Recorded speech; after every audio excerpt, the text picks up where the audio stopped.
Fala, gente boa! De tempos em tempos eu venho aqui para a gente analisar a economia brasileira. Números, dados, né? Mas assim, explicadinhos, claro. O governo diz que está indo tudo maravilhosamente bem.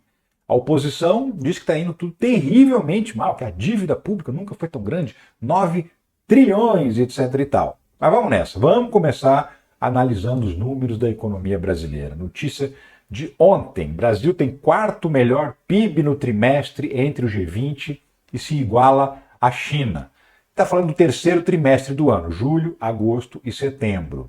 E aí, nos 20 países mais ricos, nas 20 maiores economias do mundo, o Brasil teve o quarto melhor crescimento, empatadinho com a China, 0,9% nesse trimestre, tá? Se você pegar o período de 12 meses, ou seja, do terceiro trimestre do ano passado para esse desse ano, o crescimento do PIB foi em 4%, muito acima das projeções dos economistas. E se você pegar de janeiro para cá, que é só esse ano, 3,1%, também já é maior do que o que os economistas previram para o ano inteiro, até o final de dezembro. Tá? Então, assim, já extrapolou as expectativas. Então, de fato, o Brasil cresceu bastante.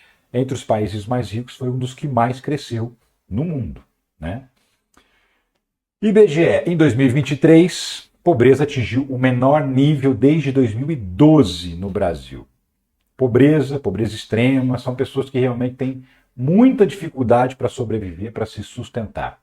E aí, só do final do governo do Bolsonaro para frente, para 2023, porque esse levantamento já leva em consideração o ano passado, 8,7 milhões de pessoas saíram dessa linha da pobreza no Brasil. Ou seja, passaram a ganhar um pouquinho mais, né? Melhoraram um pouquinho a condição de renda. Entre 2022 e 2023, o percentual da população com rendimento domiciliar per capita abaixo da linha da pobreza caiu de 31,6% para 27,4%. O Banco Mundial define R$ 665 por mês como a linha da pobreza. Então, quem ganha? Na média, né? Porque às vezes é uma família de 3 pessoas que ganha, sei lá, um salário mínimo e meio. Então, você divide isso por 3 pessoas. Quanto dá para cada um? Se der R$ 665, essa é a linha da pobreza. Quem ganha menos do que isso está abaixo da linha da pobreza. Quem ganha um pouco acima disso está na pobreza. Pobreza é pobreza mesmo, gente. A gente fala que a gente é pobre e tal, mas não, a gente é classe média baixa. Pobre é aquela pessoa realmente muito sem grana, com muita dificuldade de garantir o sustento, de garantir o básico. Alimentação, moradia, vestuário, saúde, essas coisas. E são 8,7 milhões de pessoas que deram um salto, que subiram um pouquinho, melhoraram um pouquinho de vida. Ou seja, ainda são 59 milhões de pessoas no Brasil, mas eram 67 milhões e 700. Ou seja, de cada 4 brasileiros, praticamente um está nessa situação da linha da pobreza.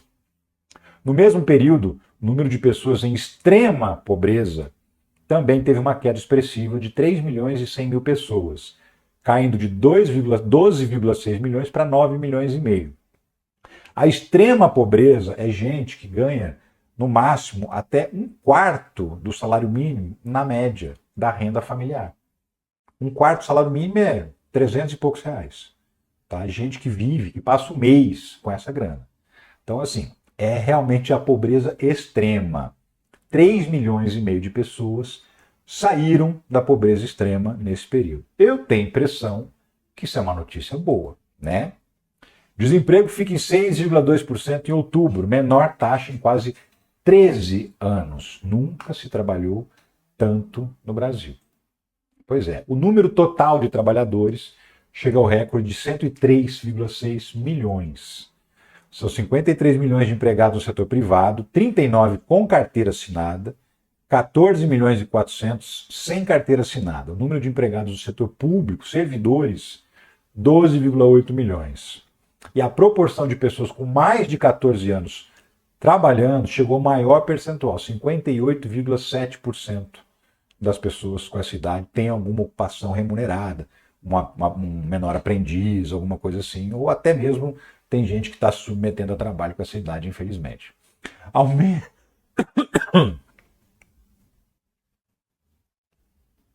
Aumento na ocupação foi puxada pela indústria, construção e serviços. A indústria cresceu 2,9%, a construção civil 2,4% e o setor de serviços 3,4%. Somando tudo isso, foram 751 mil empregos gerados só nessas três áreas.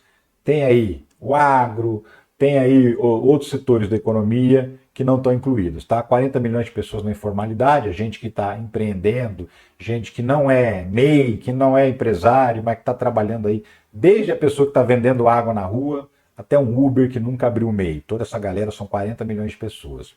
O rendimento ficou em R$ 3.255 médio, rendimento médio desse brasileiro que está trabalhando. Cresceu 3,9% em relação ao ano passado. Então, quase 4% de melhora, de aumento na renda do trabalhador brasileiro. Tá? Ele está ganhando mais.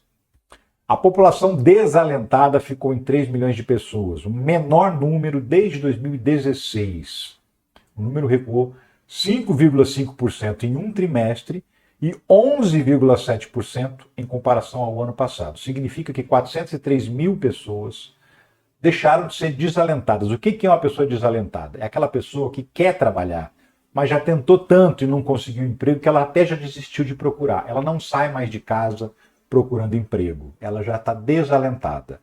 E aí as pessoas voltaram a acreditar que vão conseguir emprego, estão em busca de emprego e por isso que o número de desalentados diminuiu. Ou seja, há um alento, há uma crença de que as coisas podem melhorar. E esse número aparece nessa outra pesquisa aqui. Confiança do consumidor do Brasil tem máxima em mais de 10 anos em novembro. O índice de confiança do consumidor, que é medido pela Fundação Getúlio Vargas, teve no mês alta de 2,6 pontos e atingiu 95,6 pontos. O maior nível desde abril de 2014. O que vem a ser esse negócio de índice de confiança do consumidor? É o seguinte, é aquele consumidor que está disposto, está planejando, programando fazer um gasto nos próximos meses. Trocar de carro, fazer uma reforma na casa, comprar uma televisão nova, fazer uma despesa um pouco maior, que eventualmente até vai ser parcelada. E por que índice de confiança? Porque essa pessoa tem que estar crente que ela não vai perder o emprego, ou que se ela perder o emprego ela arruma outro rapidinho, né? Ela tem que estar confiante para assumir uma despesa nova. E esse índice apresentou um índice de confiança de 95,6 pontos. Ou seja, a esmagadora maioria das pessoas está confiante de que elas vão poder fazer um gasto ali na frente. Elas vão poder planejar uma despesa extra para melhorar de vida, porque elas estão confiantes ou que não vão perder o emprego, ou que vai ter outro emprego se por acaso ela perder, porque ela está confiante na economia do país. Black Friday de 2024 supera nível pré-pandemia e comércio físico é destaque, aponta a pesquisa. As vendas presenciais na lojinha que você vai lá com seus pezinhos bonitinhos e entra, tiveram um crescimento de 17% e o comércio online 8,9%. Então, assim, a lojinha física, aquela que gera de fato emprego, que tem vendedor, que tem caixa, que tem repositor, essa loja teve um aumento de 17% nas vendas, que é o melhor aumento que pode existir, porque essa loja gera emprego e paga salário. O comércio online, muitas vezes, quase não emprega ninguém, é uma enorme estrutura, uma loja virtual que não tem vendedores, só tem uma estrutura de entrega dos produtos e muito menos emprego gerado. A loja física gera muito mais empregos e ela foi a que mais cresceu na Black Friday.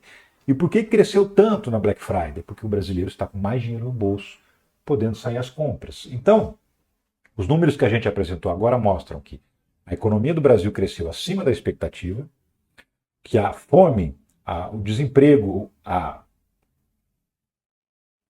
que a extrema pobreza e a pobreza caíram, que o nível de emprego aumentou, que quem está trabalhando está ganhando mais, está mais confiante para gastar dinheiro e está, inclusive, gastando dinheiro. Eu só posso entender que a economia está indo bem.